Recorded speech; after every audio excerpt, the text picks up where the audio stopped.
के लिए यहाँ पर इकट्ठे हुए हैं। हम किसी दिन को जब सेलिब्रेट करते हैं तो इसकी एक अलग महत्ता होती है। हमारा समाज अलग अलग जातियों में, धर्मों में, एरिया के हिसाब से अपने त्योहार तीज मनाता है। पूरी दुनिया में, पूरे देश के अंदर हमारे भी और हमारे हरियाणा के अंदर और हमारे यमुनानगर जिले के अंदर भी अलग अलग एरिया के अंदर अलग अलग ग्रुपों के अपने त्योहार तीज हैं। लेकिन ये एक ऐसा त्योहार मैं हर बार ये करता हूँ 1 मई का, जो पूरी दुनिया में जो मेजोरिटी लोग हैं, 90% लोग अपने हाथ से कमाने वाले हैं, उनके हकों की मांग, उनके हकों को बचाने के लिए ये एक दिन मुकर्रर किया गया है, मनाने के लिए, एकजुटता व्यक्त करने के लिए। इसलिए जितने भी हमारे धार्मिक और सामाजिक त्योहार हैं,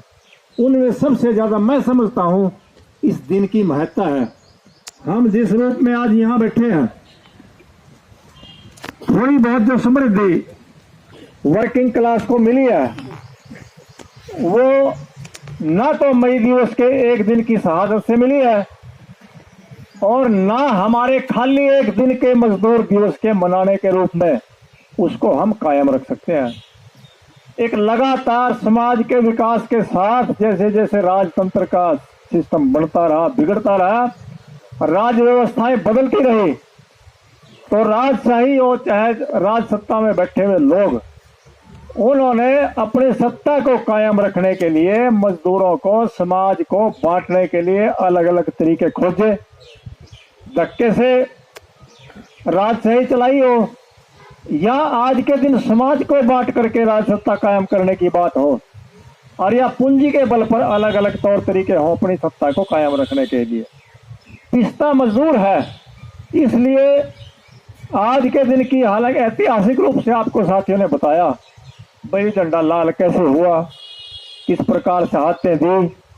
बस छोटी सी बात है साथियों, बात छोटी में लेकिन बड़ी है, लेकिन एक वर्ग विशेष है हमारा। हम अब तक सारे वक्ता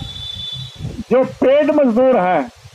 चाहे वो सरकारी कर्मचारी के रूप में हो या किसी फैक्ट्री का मजदूर हो, रेलवे में या इंश्योरेंस में काम करता हो